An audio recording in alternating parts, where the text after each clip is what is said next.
Un buen médico no solo debe conocer la patología o el conjunto de síntomas que revelan una enfermedad en particular, sino que también ese médico debe conocer las causas que producen la enfermedad. Si un paciente tiene colesterol alto, no basta con que el médico le dé una receta. Seguramente ese paciente tendrá que cambiar sus hábitos alimenticios, porque de lo contrario va a recaer después que pase el efecto del medicamento.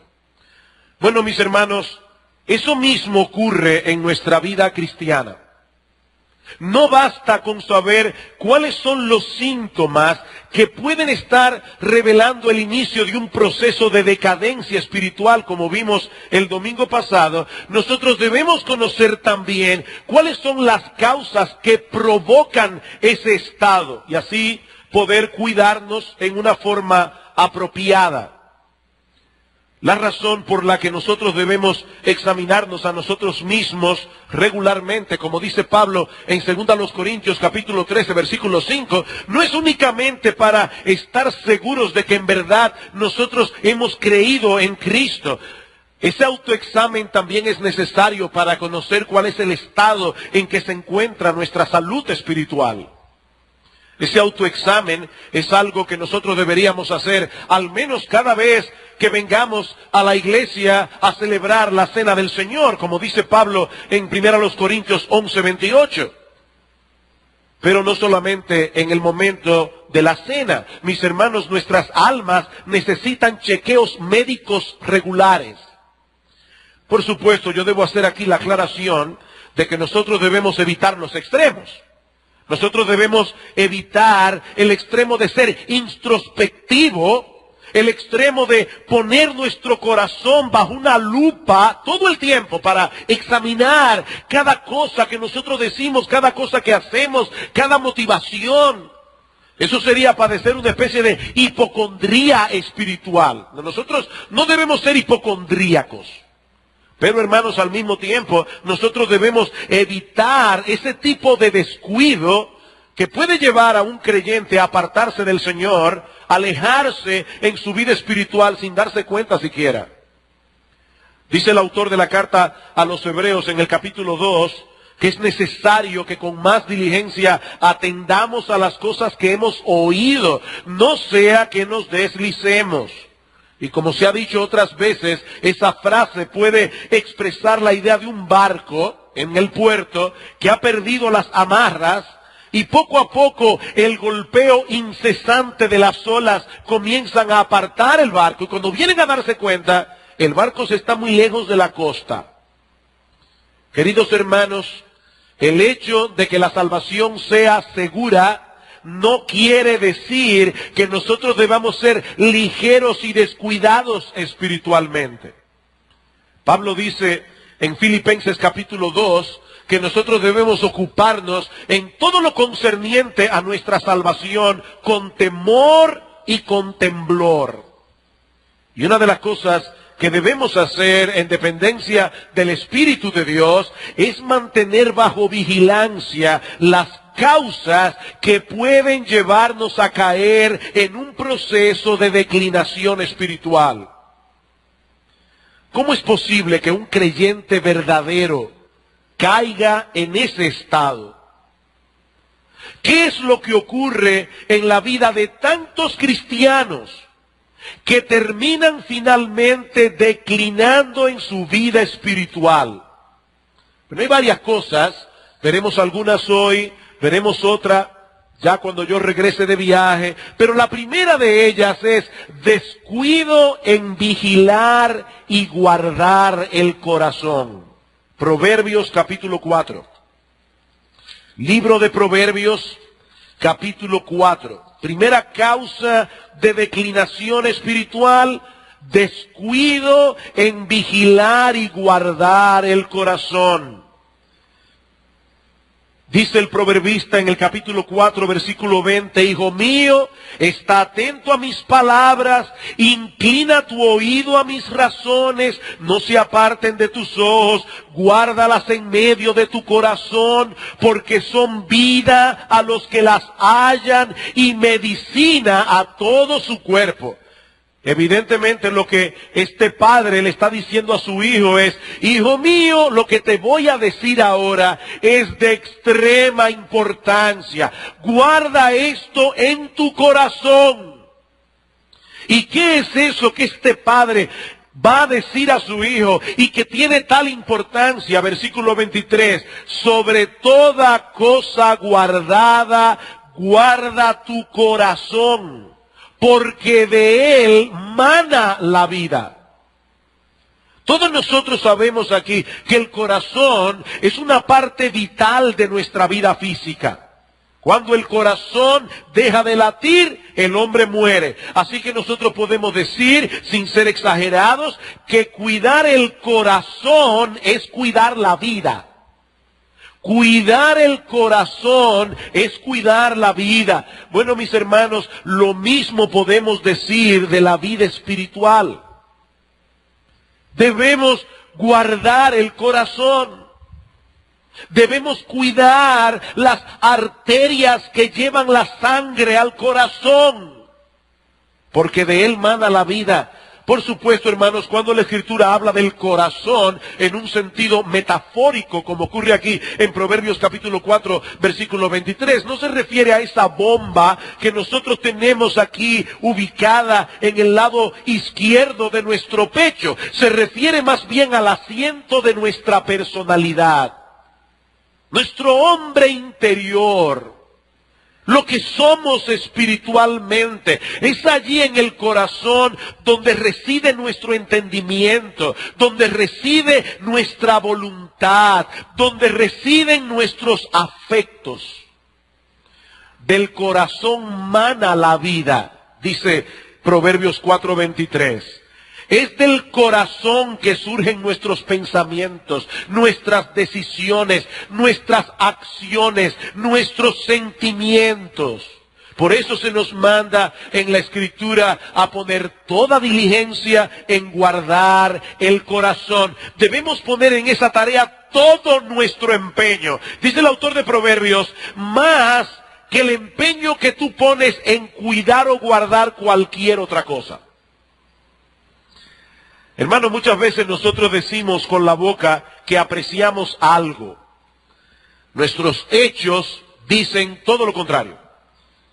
Por ejemplo, ¿cuántas personas de buena posición social tienen sus joyas bien guardadas en casa?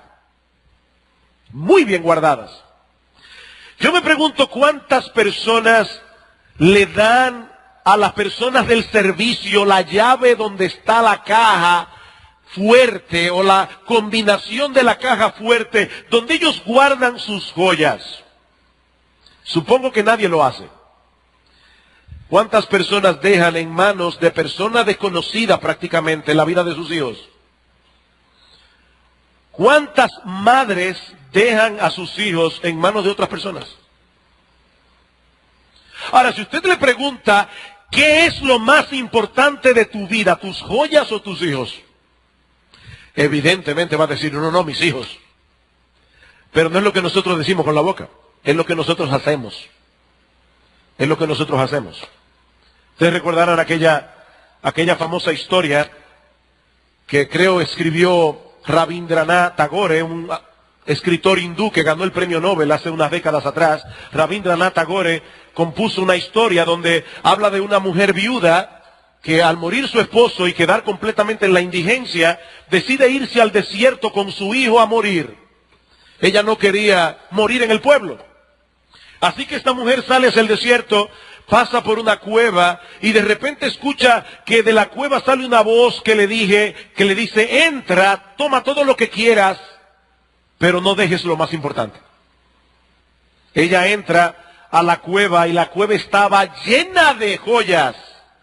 Joyas, diamantes, cadenas de oro, la plata era como nada, como polvo. Y esta mujer comienza a aviarse de todo lo que puede. Y la voz le decía, toma todo lo que quieras, pero no dejes lo más importante. Pero llegó un momento ya que la mujer no podía más, así que puso a su niño ahí al lado y siguió echándose cosas en los bolsillos, cuantas cosas pudo, y la voz le decía, apúrate, la puerta de la cueva se va a cerrar, puedes tomar todo lo que quieras, pero no olvides lo más importante. Ella siguió como una loca tomando joyas hasta que de repente comenzó la puerta a cerrar y esta mujer por fin pudo salir a tiempo. El problema es que dejó al niño adentro.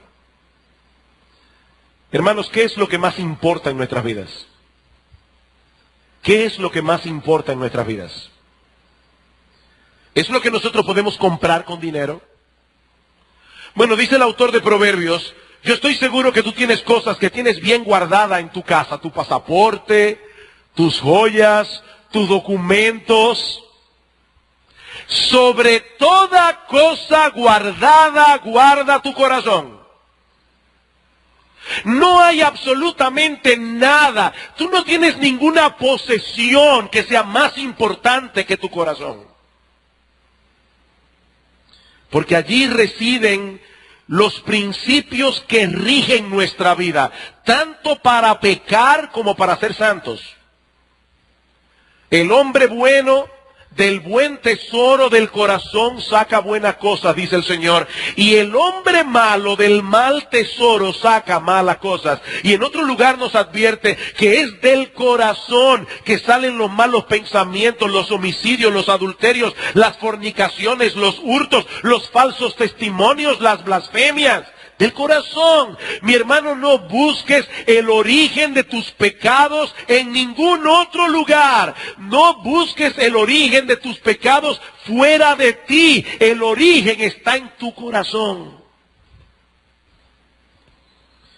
Pero es allí también donde opera la gracia redentora de Cristo, restaurando y purificando el corazón, de tal manera que ese sentido de autodependencia que nosotros tenemos es sustituido por la fe.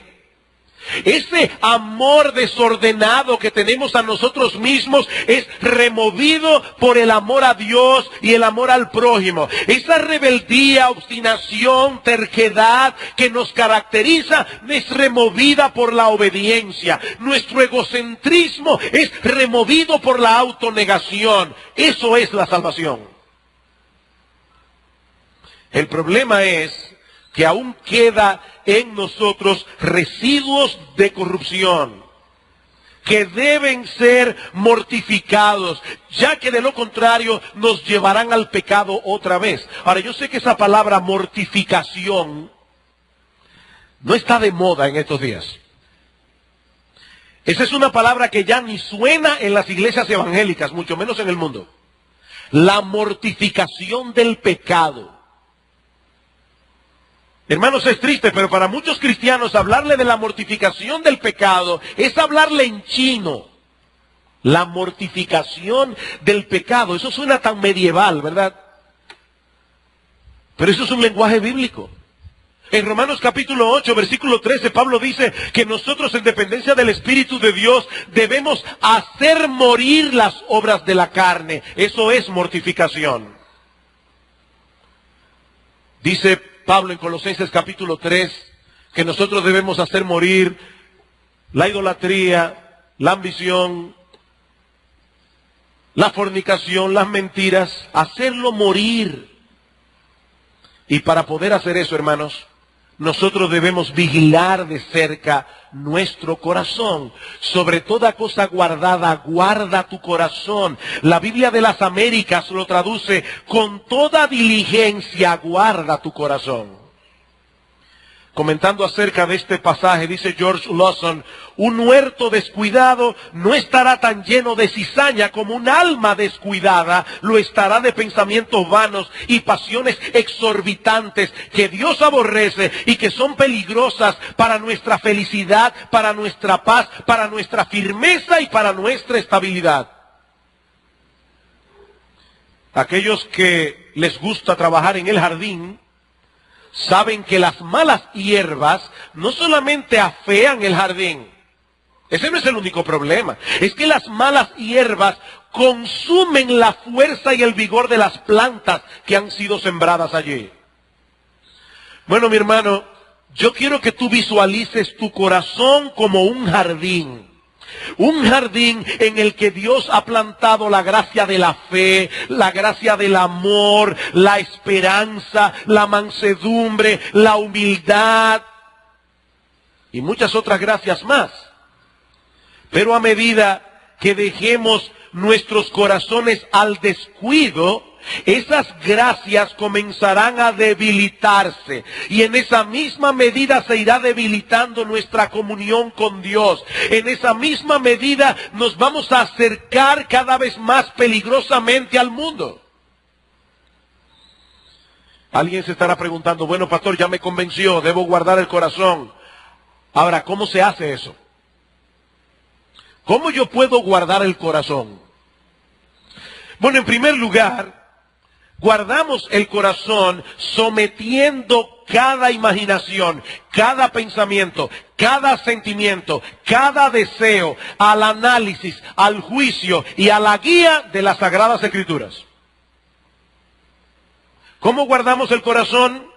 Sometiendo cada imaginación, cada pensamiento, cada sentimiento, cada deseo al análisis, al juicio y a la guía de las Sagradas Escrituras. El creyente que actúa irreflexivamente, sin pensar si eso que él quiere, si eso que él desea es o no conforme a la voluntad revelada de Dios, ese creyente comenzará a declinar. Ese creyente comenzará a declinar. Escuchen cómo el apóstol Pablo lo plantea en 2 Corintios capítulo 10. 2 Corintios capítulo 10, versículos 3 al 5. Dice Pablo, pues aunque andamos en la carne, no militamos según la carne, porque las armas de nuestra milicia no son carnales, sino poderosas en Dios para la destrucción de fortaleza, derribando argumentos y toda altivez que se levanta contra el conocimiento de Dios y llevando cautivo todo pensamiento a la obediencia a Cristo. Mi hermano, ¿sabes qué pasó el día que tú te convertiste? El día que tú te convertiste, Dios, el Espíritu Santo, venció en tu mente todos tus pensamientos que eran contrarios a la obediencia a Cristo y te llevó a la sumisión al Señor. Fue así que tú viniste a los pies de Cristo en arrepentimiento y fe. Pero ¿sabes una cosa? Esa lucha no ha terminado todavía. Nosotros debemos seguir llevando cautivo nuestros pensamientos a la obediencia a Cristo.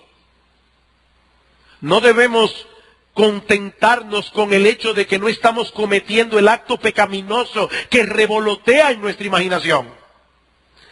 Pero después de todo es solo un pensamiento. No, mi hermano. Nosotros debemos llevar todo pensamiento a la obediencia a Cristo. Y no es casual que el apóstol Pablo use aquí la expresión llevar cautivo, porque este es un mensaje de guerra, lleno de violencia. Mis hermanos, no es fácil llevar nuestros pensamientos a la obediencia a Cristo. Se trata de una tarea ardua, tediosa a veces, pero es necesaria si de veras queremos guardar el corazón. Del corazón no solo fluyen los malos pensamientos, por ahí comienza, con malos pensamientos, sino también los homicidios, los adulterios, las fornicaciones, los hurtos. Hermanos, los actos pecaminosos comienzan con un pensamiento pecaminoso. Ahí está esa hermana que tuvo un problema con otra hermana de la iglesia y ella está rumiando ahí en su casa lo sucedido. ¿Cómo es posible que esa hermana me haya tratado así a mí? Y yo sé cuáles son las motivaciones de su corazón. Es que me tiene envidia. Ella no soporta que yo tengo cosas que ella no tiene. Esos pensamientos son totalmente contrarios a la obediencia a Cristo. Lo que Pablo está diciendo es, detén inmediatamente los pensamientos de tu corazón. No son conformes a la palabra de Dios. Primero porque el problema de esa hermana no es que te ofendió a ti, es que ofendió a Dios. Tú no eres importante. En segundo lugar, porque tú no sabes cuál es la motivación que hay en su corazón. Eso solamente lo sabe Dios. Cuando nosotros comenzamos a pensar de esa manera, hermanos, nosotros poco a poco nos vamos llenando de desamor hacia personas específicas. Así se comienza a declinar espiritualmente. Detén los pensamientos del corazón que no son conformes a la voluntad de Dios. Y puede ser algo tan dramático como un problema entre dos personas. Puede ser algo tan sencillo como la hermana que va al closet, lo abre y dice, yo no tengo ropa. ¿De verdad tú no tienes ropa? ¿O será que tú no tienes una falda que combine con la blusa que tú te querías poner? Es otra cosa. La Biblia dice, teniendo sustento y abrigo, estad contentos. ¿No es así? Si tú comienzas en tu mente y en tu corazón, yo no tengo ropa que ponerme, es un problema para mí cada vez que voy a salir. Estás pensando de una manera equivocada. 1 Timoteo capítulo 6 que dice, teniendo sustento y abrigo, estad contentos. Eso es un pensamiento que no es conforme a la obediencia a Cristo. ¿Sabes a dónde te va a llevar ese pensamiento? Primero al descontento y en segundo lugar a ponerte en contra de tu marido. Claro, si fuera una cosa para la computadora, ya él lo hubiera comprado hace rato. Pero como a él no le importa si yo tengo ropa o no tengo ropa. Un simple pensamiento, no es un simple pensamiento. Mi hermano, mi hermana, sobre toda cosa guardada, guarda tu corazón. Guarda tu corazón. Porque los actos pecaminosos comienzan con pensamientos pecaminosos.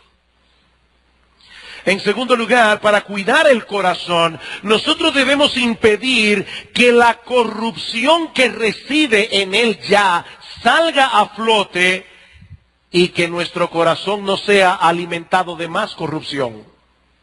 Vamos otra vez a Proverbios capítulo 4. Proverbios capítulo 4. Debemos impedir que la corrupción salga, debemos impedir llenarnos de más corrupción. Proverbios capítulo 4, versículo 23, dice, sobre toda cosa guardada, guarda tu corazón, porque de él mana la vida. Pero ahora escucha, aparta de ti la perversidad de la boca. Y alguien pudiera pensar, ¿es que cambió de tema el proverbista? No, porque la Biblia dice que de la abundancia del corazón habla la boca. Ya nosotros tenemos pecados morando en el corazón. Cuídate de no sacarlo hacia afuera para que no contamines a otro. Guarda de ti la perversidad de la boca y aleja de ti la iniquidad de los labios. Pero no solamente eso, tus ojos miren lo recto y diríjanse tus párpados hacia lo que tienes delante. Examina la senda de tus pies y todos tus caminos sean rectos. No te desvíes a la derecha ni a la izquierda. Aparta tu pie del mal. ¿Qué nos está diciendo aquí el proverbista? Que para guardar el corazón, nosotros debemos guardar la boca, debemos guardar los ojos y debemos guardar los pies. ¿Tú quieres guardar el corazón? Bueno, un hombre que de veras está guardando su corazón, una mujer que de veras está guardando su corazón, va a tener cuidado con lo que habla, va a tener cuidado con lo que mira y va a tener cuidado de los sitios que visita. Si no, no va a poder guardar el corazón. Hay personas que desde que oyen, no hagas tal cosa, de inmediato se levanta una fortaleza enorme dentro de nosotros defendiendo la libertad cristiana. ¿Qué es la libertad cristiana? Bueno, la libertad cristiana es simplemente el hecho de que cuando nosotros nos convertimos a Dios, el Señor nos hizo libres para que ya no tengamos que pecar. El Señor nos hizo libres para que el mundo no nos gobierne a su antojo. El Señor nos hizo libres para que nosotros ahora podamos libremente hacer su voluntad. Eso es verdadera libertad cristiana. Y todo cristiano debería hacer una evaluación honesta y objetiva de sí mismo. Porque es posible que haya un lugar que al cristiano A no le es de ningún problema, pero al cristiano B, por la forma como vivió antes de conocer a Cristo, ese lugar que es inocente y neutral para el cristiano A, para él es un problema. Y debe decir: yo no critico a los que van, pero yo no puedo ir. Yo no puedo ver eso. Yo no puedo oír eso. ¿Saben una cosa, mis hermanas queridas? Todas esas revistas Vanidades, ese nombre es fantástico. Vanidades. Hola. Todas esas revistas tienen una meta. Primero, llevarte a vivir la vida de gente que a ti no te importa. Segundo, sembrar descontento en tu corazón. De tanto ver la vida del jet set, y que van aquí, que van allá, y tú no puedes ni siquiera pagar un carro público, un taxi para ir a Baní. ¿Ustedes creen que eso es inocuo? No, eso no es inocuo.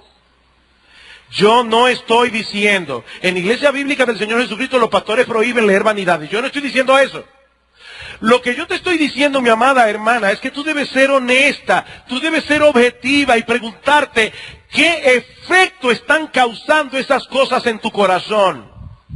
Porque eso es exactamente lo que el autor de Proverbios está diciendo aquí. Tú quieres guardar tu corazón, cuídate de lo que hablas, cuídate de lo que oyes, cuídate de lo que ves, cuídate de los lugares a donde vas. No seas irreflexivo, no seas irreflexiva. Me da pánico cuando yo oigo a un creyente que su único argumento para hacer ciertas cosas es: todo el mundo lo hace. ¿Y qué importa si todo el mundo lo hace? Ese no es el problema. El punto es cómo eso te afecta a ti. ¿Cómo te afecta a ti? En el libro de Jerry Bridges, En pos de la santidad, él pone el ejemplo de un individuo que fue instructor de patinaje sobre hielo cuando era inconverso. Y él dice francamente: cuando yo era instructor de patinaje sobre hielo, yo buscaba todas las maneras habidas y por haber para poder tocar a las muchachas a las que yo le estaba dando instrucción. Y saben que eso fue algo tan impactante en su vida que tuvo que dejar de patinar. ¿Es el patinaje sobre hielo un pecado? No, lo más que te puede dar un buen estrellón si tú no sabes hacerlo. No es pecaminoso. Pero en la vida de ese creyente, él fue lo suficientemente honesto como para saber que para él era un problema. Claro, ¿cuál es el problema de los que tienen problemas? Que a veces entonces hacen una lista. Todo el que patina sobre hielo es un carnal. No, para ti es un problema. No necesariamente para el otro. Así que el asunto aquí no es hacer una lista. El asunto es guardar el corazón. Guardar el corazón. Un texto para poner encima de la televisión. Hice pacto con mis ojos, dijo Job. ¿Cómo pues había yo de mirar a una virgen? Fantástico para poner frente a la pantalla de la computadora y del televisor. ¿Tú quieres guardar tu corazón? Cuídate de lo que ves. Cuídate de lo que oyes.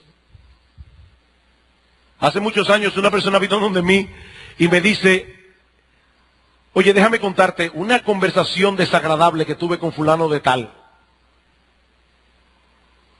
Yo le dije: ay, mira, por favor, de verdad, no me la cuentes. No me la cuentes. Demasiada corrupción y basura tengo yo ya en mi corazón para meterle más. Es que tengo que desahogarme, me dijo. Yo le dije: mi hermano, desahógate con Dios. Él no peca, yo sí. Desahógate con Dios. Mis hermanos, nosotros vivimos en un mundo enemigo. Nosotros somos como esos soldados que están pasando por encima de un campo minado. Muchas veces el mal no se ve a simple vista. ¿No? Satanás es un estratega de muchos años de experiencia. Por eso la advertencia del apóstol Pedro dice, él anda como león rugiente buscando a quien devorar. Él sabe cómo hacerlo. Él sabe cómo hacerlo. En tercer lugar, para cuidar el corazón, nosotros debemos orar fervientemente a Dios por purificación. ¿Qué dice el salmista? ¿Quién podrá entender sus propios errores? Líbrame, Señor, de los que me son ocultos. Líbrame, Señor, de los que me son ocultos. ¿Cuántas veces te ha pasado? A mí me ha pasado que al dejar una conversación y repasarla en mi mente, digo, yo dije eso para buscar gloria personal. Yo dije eso porque soy un orgulloso. Nosotros tenemos que pedirle al Señor, Señor, ayúdame a conocer mis propios errores. Líbrame de aquellos que me son ocultos. Salmo 86, enséñame, oh Jehová, tu camino. Afirma mi corazón para que tema tu nombre. Nosotros tenemos que orar a Dios. Hermano, nosotros no podemos en esta lucha solos. De verdad, no podemos. No podemos. Así que la primera causa para el deterioro espiritual es el descuido en vigilar y guardar el corazón. Otro paso que conduce a la decadencia es descuido en nutrir y desarrollar las gracias espirituales del alma. Descuido en nutrir y desarrollar las gracias espirituales del alma. No se trata simplemente de guardarnos de algo. Nosotros también tenemos que hacer algo positivo. Si dejamos de nutrir y desarrollar constante, diaria y diligentemente las gracias espirituales del alma, el proceso de declinación espiritual se activa de inmediato. Tan pronto dejamos de nutrir la fe, la esperanza, el amor, la humildad, la mansedumbre, nuestra piedad comienza a decaer. Hermanos, son esas gracias las que Dios nos ha conferido en la salvación, las que han de guardar nuestras almas en santidad y las que nos permitirán crecer y estar cerca de Él. En la medida en que esas gracias crecen y se desarrollan, en esa misma medida nosotros desearemos cada vez más santidad, más cercanía con aquel que es la imagen misma de esas gracias, nuestro bendito, precioso y glorioso Señor y Salvador Jesucristo. La esperanza. Pensemos en la esperanza. El apóstol Pablo describe a los incrédulos en Efesios capítulo 2 como personas que viven sin Dios y sin esperanza en el mundo. Eso quiere decir, hermanos, que nosotros los creyentes no solamente tenemos a Dios, nosotros tenemos una esperanza que no será avergonzada, una esperanza que produce un efecto purificador y santificador en nuestras almas. La santidad se alimenta de esperanza. Primera de Juan, capítulo 3, versículo 2, dice que el que tiene esa esperanza de que algún día verá a su Señor, y en ese día nosotros seremos hechos semejantes a Él, porque le veremos tal como Él es. Y dice Juan, el que tiene esa esperanza se purifica a sí mismo. Se purifica a sí mismo. Esa esperanza que nosotros tenemos en los cielos nuevos, en la tierra nueva, por un lado, desarraigan nuestras almas del apego por este mundo. Este mundo es chilata en relación con eso. Pero por el otro lado, esa esperanza contribuye a vivir aquí y ahora el estilo de vida que caracterizará la vida venidera. La esperanza alimenta la piedad. Ahora, ¿qué sucede cuando el creyente deja de fortalecer y desarrollar su esperanza? ¿Qué sucede cuando el creyente comienza a perder de vista lo que le espera cuando el Señor regresa en gloria? ¿Qué sucede? Que sus ojos no van a poder ver más allá de las realidades presentes de esta vida y su corazón se llenará de ansiedad por las cosas de este mundo y su ansiedad despegará su alma de Dios. Fíjense el proceso. Dejo de ver la esperanza, comienzo a poner mis ojos en las cosas de este mundo, eso llena mi corazón de ansiedad. Un corazón ansioso no puede recibir la palabra predicada. Providencialmente, el hermano Yoris leyó en el día de hoy porque tocaba Mateo capítulo 13. ¿Qué dice el Señor en Mateo 13:22? Dice que el afán de este siglo, el engaño de las riquezas, ahogan la palabra, la hacen infructuosa.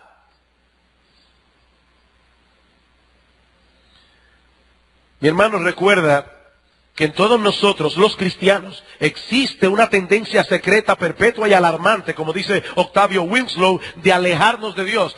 Si dejas de ocuparte de tus gracias, si dejas de alimentar tu fe, tu esperanza, tu amor, ellas no crecerán solas, decaerán, se debilitarán cada vez más y tu vida espiritual se debilitará también. Y allí estará este creyente sentado en un banco de la iglesia, cantando junto con los demás, leyendo la escritura, muy bien religioso por fuera. Por dentro estará carcomido y debilitado en gran manera. Y alguien puede estar pensando otra vez, perfecto pastor, ya me convenció, ahora ¿cómo yo nutro y ejercito las gracias espirituales? Ese lenguaje me es abstracto. Bien, vamos a ver cosas concretas. En primer lugar, a través de la oración continua. A través de la oración continua. Efesios capítulo 3. Efesios capítulo 3. Mis hermanos, nosotros tenemos que cuidarnos porque muchas veces, y yo me incluyo allí, muchas veces nuestras oraciones parecen una lista para los Reyes Magos. Señor, yo quiero esto, un mejor carro, un mejor sueldo, esto, aquello, lo otro y lo demás allá.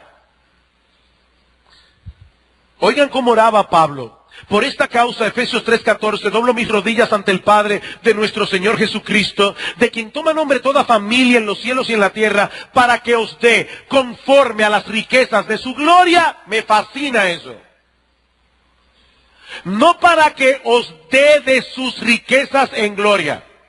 Lo he dicho muchas veces, lo voy a repetir. Si Donald Trump o Bill Gates te da de sus riquezas, puede ser $1 millón y pueden ser 5 centavos. Porque ambos salieron de sus riquezas. Ahora, si Bill Gates o Donald Trump te da conforme a sus riquezas, eso es otra cosa. Y este texto no dice que Pablo estaba pidiendo para que Dios nos dé de sus riquezas. Dice allí, oro a Dios para que os dé conforme a las riquezas de su gloria, el ser fortalecidos con poder en el hombre interior por su espíritu, para que habite Cristo por la fe. Y alguien dirá, pero pastor, espérese un momento. ¿Y Cristo no habita ya en el corazón de todos los creyentes? Sí, pero la palabra habitar que usa Pablo allí es una palabra compuesta que significa hacerle una habitación confortable a Cristo en el corazón.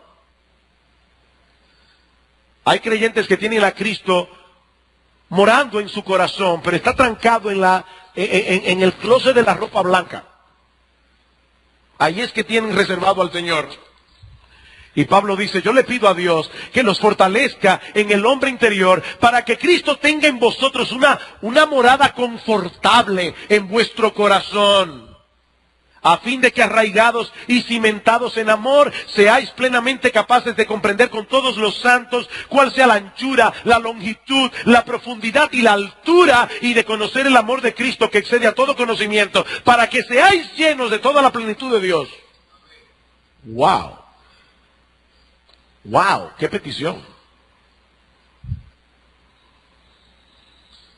A los niños se les enseña una canción en la escuela dominical que dice, El amor de Dios es maravilloso, el amor de Dios es maravilloso, el amor de Dios es maravilloso. Es tan alto que no puedo ir arriba de Él, es tan bajo que no puedo ir debajo de Él, es tan ancho que no puedo ir afuera de Él. Tan grande es el amor de Dios. Bueno, Pablo dice exactamente eso del amor de Cristo, excede a todo conocimiento.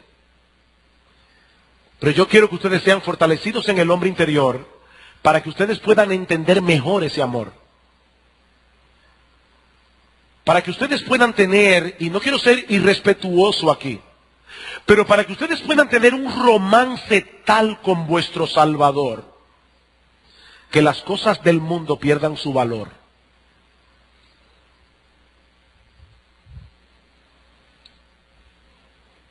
Mis hermanos, la Escritura nos enseña que Dios es para nosotros una fuente inagotable de poder y de vigor espiritual.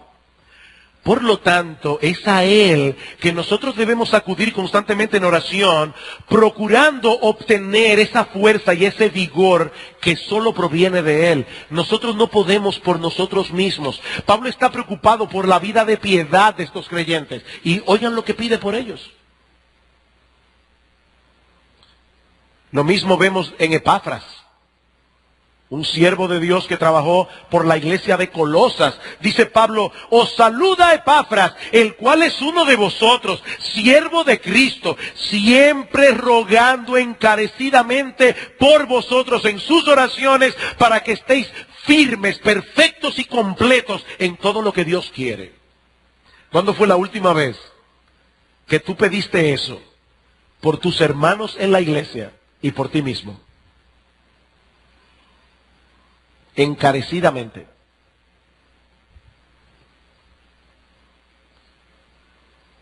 Nuestras oraciones revelan aquello a lo que nosotros le damos importancia. ¿Qué revelan tus oraciones? ¿A qué tú les estás dando importancia? ¿Manifiestan tus oraciones un genuino deseo y anhelo por la justicia de Dios en tu vida? Estamos rogando encarecidamente porque aquel que comenzó en nosotros la buena obra la perfeccione. Estamos orando porque nuestro amor abunde aún más y más, o porque seamos llenos de frutos de justicia que son por medio de Cristo para gloria y alabanza de Dios. Los que conocen su Nuevo Testamento saben que estoy citando textos del Nuevo Testamento. Esas son las oraciones que aparecen en el Nuevo Testamento. ¿Qué dice Santiago? Ustedes no tienen lo que quieren porque no lo piden. Y a veces piden, pero piden mal para gastar en vuestros deleites. ¿Deseas realmente fortalecer y desarrollar las gracias espirituales que Dios ha implantado en ti? Mi amado hermano, mi amada hermana, solo Dios puede hacer eso. Pídeselo a Él. Pídeselo a Él. Mas el Dios de toda gracia, dice Primera de Pedro, que os llamó a su gloria eterna en Jesucristo, después que hayáis padecido un poco de tiempo, Él mismo os perfeccione, afirme, fortalezca y establezca. Ahora nota, Él no solamente es el Dios de toda gracia, Él también es el Dios de toda sabiduría. Cuando tú le pidas a Dios todo eso, Él tiene su procedimiento, y no siempre encaja con el tuyo, ni con el mío. ¿Recuerdan aquella señora que fue donde el pastor le dijo, pastor, por favor, yo necesito que usted ore por mí, yo necesito paciencia. Yo me impaciento mucho con mi esposo, me impaciento mucho con mis hijos, yo necesito paciencia. Muy bien, hermana, vamos a orar, Señor, yo te ruego, te suplico, que traigas problemas a la vida de esta hermana, dificultades, tribulaciones. La hermana se espantó. Pero ven acá, ¿y cómo tú crees que Dios te va a dar paciencia? Romanos capítulo 5. Es a través de las dificultades, las tribulaciones, los problemas que el Señor nos da paciencia. Entonces, cuando nosotros le pedimos a Dios, Señor, ayúdame a abundar más en amor, espera la respuesta. Pero no le temas a Dios. Él sabe lo que Él hace. Él sabe lo que Él hace. En segundo lugar, por eso es que Pedro dice, después que hayáis padecido un poco de tiempo, Él mismo os perfeccione, después que hayáis padecido. En segundo lugar, ¿cómo fortalecemos las gracias? A través del ejercicio. A través del ejercicio constante de esas gracias. ¿No es lo que dice Pedro en segunda de Pedro capítulo 1, versículos 3 al 10? Dice que como todas las cosas que pertenecen a la vida y a la piedad nos han sido dadas por su divino poder. Dice, por esto mismo poner toda diligencia en añadir a vuestra fe virtud, a la virtud conocimiento, al conocimiento dominio propio, al dominio propio paciencia, etcétera, etcétera. Ejercítate. ¿Qué le sucede a un levantador de pesas que de repente deja de hacerlo? O que con el tiempo ese cuerpo firme, robusto, musculoso, comenzará a debilitarse y los músculos comenzarán a ponerse flácidos. Bueno, mi amado hermano, Dios ha implantado en ti virtudes espirituales, gracias espirituales, pero eres tú quien debes poner toda diligencia en activarlas. Eres tú quien debes poner toda diligencia en dependencia del Espíritu de Dios en ejercitar esas gracias. Cuando tú pones tu vista en las cosas de arriba, no en las de la tierra, estás fortaleciendo tu fe. Cuando tú alimentas tu mente con las promesas de Dios y buscas en ella el consuelo en medio de la aflicción, estás fortaleciendo y alimentando la esperanza. Cuando decides preocuparte por los hermanos de la iglesia y servirles sacrificialmente, sobre todo aquellos que no te caen muy bien, estás fortaleciendo tu amor. Cuando decides responder como Cristo, cuando era ofendido, vejado, escupido, golpeado, y tú decides responder como Él respondió, estás fortaleciendo tu humildad, estás fortaleciendo tu mansedumbre. Y así podríamos ir una gracia tras otra. Alguien dijo una vez, uno de los misterios de la redención es que todos los deberes son gracia. Y a lo que yo añado, y todas las gracias son deberes. Todos los deberes son gracias. Todas las gracias son deberes. ¿Cómo así? Bueno, por ejemplo, Pablo dice en su palabra que todo hombre debe arrepentirse. ¿No es así? Así que el arrepentimiento es un deber. Pero solamente se arrepienten aquellos a quienes Dios le da la gracia. Es un deber y es una gracia. Ahora, cuando Dios nos da la gracia para arrepentirnos, Él no se arrepiente por nosotros, soy yo que me arrepiento. Cuando Dios me da la gracia para creer, Él no cree por mí, soy yo el que creo, el que deposito mi fe. Y así sucesivamente. El creer es una gracia que Dios concede, pero somos nosotros los que creemos. Dios ha derramado en nosotros su amor. Es una gracia. Pero somos nosotros los que amamos. Y en la medida en que ejercitamos esas gracias, siendo responsables en ponerlas a funcionar, estas gracias se desarrollan y se fortalecen. Así que las gracias son fortalecidas a través de la oración, a través del ejercicio continuo, pero sobre todo y por encima de lo demás, y esto es muy breve, esas gracias son alimentadas y fortalecidas con Cristo mismo. Con Cristo mismo. Ya nosotros vimos eso en el primer sermón. Las gracias que Cristo ha implantado en nosotros son suyas y son alimentadas por Él. Nosotros estamos vivos espiritualmente porque Cristo nos comunicó su propia vida. En el momento en que fuimos salvados, el Espíritu de Cristo vino a morar en nosotros y comenzó a transformarnos en su imagen. Ese es el proceso en el que estamos ahora. Ya no vivo yo, mas vive Cristo en mí. Y lo que ahora vivo en la carne, lo vivo en la fe del Hijo de Dios, el cual me amó y se entregó a sí mismo por mí. ¿Cuáles son esas características de Cristo que el Espíritu de Dios está forjando en nosotros? El fruto del Espíritu: amor, gozo, paz, paciencia, benignidad, bondad, fe, mansedumbre, templanza. Cristo es eso perfectamente. Nosotros no. Estamos creciendo en eso. ¿Y qué tenemos que hacer? Alimentarnos de Cristo. Por la fe. Alimentarnos de Cristo por la fe. ¿Qué quiso decir el Señor cuando le dijo a los judíos: yo soy el pan de vida, el que come mi carne y bebe mi sangre tiene vida eterna? Evidentemente no estaba hablando del ritual de la misa. Ni siquiera estaba hablando de la Santa Cena. El que cree en mí tiene vida eterna. Dices en ese mismo texto, es creer en Él, creer en Él. Pero hermanos, ¿saben una cosa? No es creer en Él para conversión solamente. Por fe andamos, no por vista. Es que nosotros debemos vivir la vida cristiana depositando nuestra fe en Cristo todo el tiempo, todo el tiempo, todo el tiempo. Fe en Él, fe en Él. Es por medio de la fe que nosotros debemos ver su gloria. Es por medio de la fe que nosotros debemos verle como nuestro sumo sacerdote. Cada vez que pecamos, Señor, perdóname. Yo sé que por tu muerte en la cruz soy perdonado. Es por medio de la fe que yo debo ver a Cristo sentado en su trono como el Rey de Gloria, a quien yo debo obedecer, cuya voluntad yo debo someterme. Por fe, es por medio de la fe que yo veo a Cristo a mi lado, en medio de las dificultades, porque Él ha prometido, de aquí yo estoy con vosotros todos los días hasta el fin del mundo. Es así que nos alimentamos de Cristo.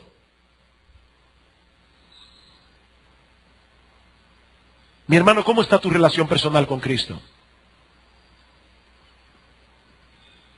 ¿Qué tanto acudes a Él en busca de fortaleza y de perdón? ¿Qué tanto tú meditas en su persona? ¿Tú lo recuerdas durante el día? ¿Es dulce tu meditación en Él, como dice un salmo, perdón? ¿Qué tan consciente o qué tan conscientemente tú tratas de imitarlo a Él? ¿Qué tan conscientes estamos de su presencia en nuestra vida? El Señor está a nuestro lado. ¿Ustedes creen, hermanos, que muchas parejas de esposos que dicen ser cristianas se tratarían como se tratan si estuvieran conscientes de que Cristo está en medio de ellos? Yo lo dudo. De verdad yo lo dudo. Es que olvidamos a Cristo. Olvidamos a Cristo.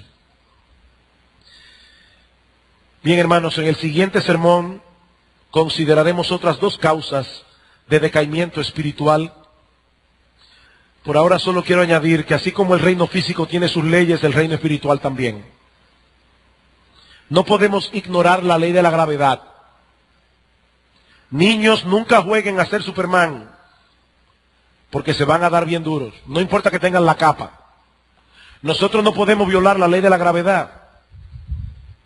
Nosotros no podemos violar las leyes de Dios y pensar que no vamos a caer. Podemos tener por cierto que nos desviaremos de Dios si no cuidamos con diligencia el corazón, si dejamos de nutrir y desarrollar las gracias espirituales del alma, sobre todo nutriéndonos de Cristo. Y déjenme decirles algo importante. ¿Sabían ustedes que muchas veces el Señor se esconde de sus hijos? ¿Sabían eso? Hay momentos en que el Señor se esconde. Y el creyente viene a Él a orar y no lo percibe por parte. Y ahí es que nosotros, por supuesto, debemos ejercer fe, porque la presencia de Cristo en mi vida no depende de que yo lo sienta, depende de su promesa. Y Él ha dicho, yo estoy con vosotros todos los días hasta el fin del mundo. Pero ¿por qué es que Dios nos hace pasar por experiencias así? Lean Oseas capítulo 5 y Oseas capítulo 11, cuando lleguen a su casa. ¿Saben lo que dice Dios al pueblo de Israel? Andaré y volveré a mi lugar hasta que reconozcan su pecado y busquen mi rostro. En su angustia me buscarán.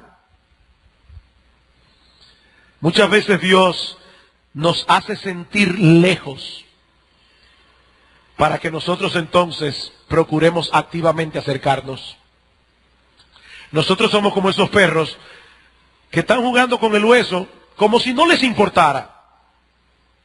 Traten de quitarle el hueso. Y a veces Dios nos ve jugando con la vida cristiana.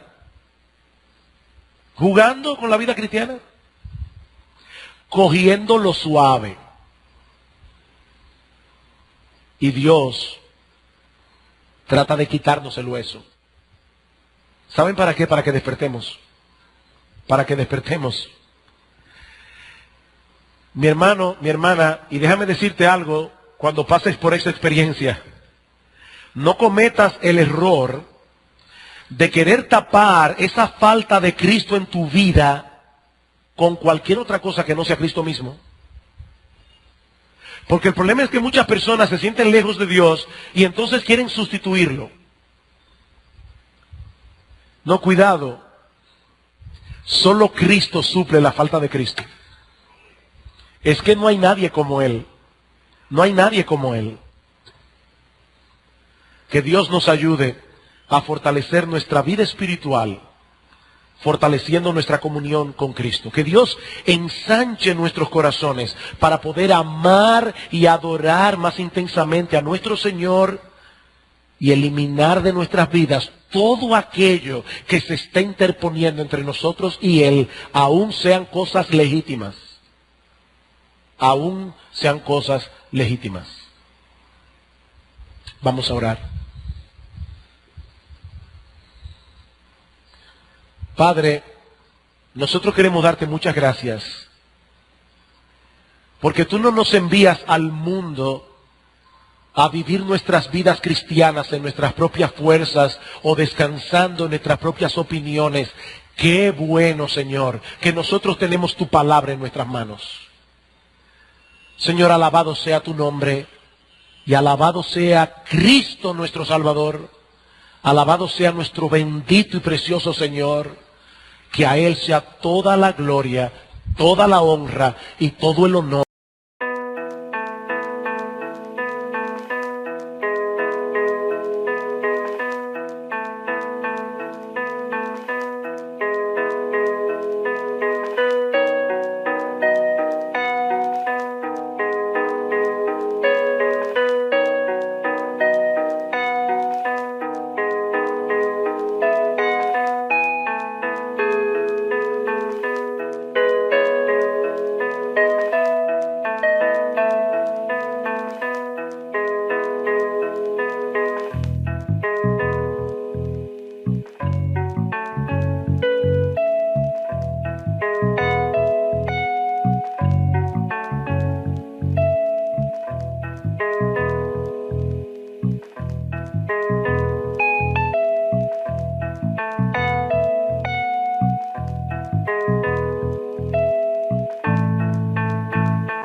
quên thật mau không còn quay đầu. Anh ngồi đây uống rượu say như người điên đầu. Đêm về bên cô quạnh hơn như vào trong cô đơn. Sao trời khuya không hẳn in lên màu da xăm sơn. Người nói anh biết yêu tình yêu là sao hết. Lời hứa không giữ nhưng mày mơ còn đâu chứ. Làm bước bên những con đường quen không in dấu. Màu mắt xưa cũ không.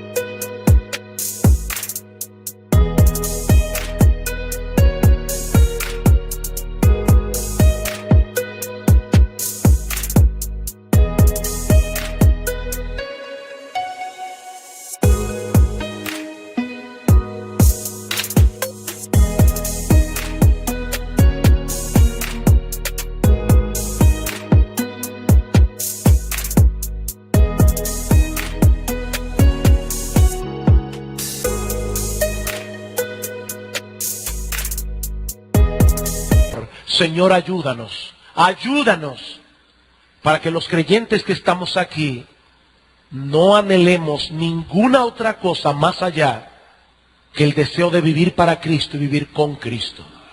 En su nombre te lo imploramos. Amén.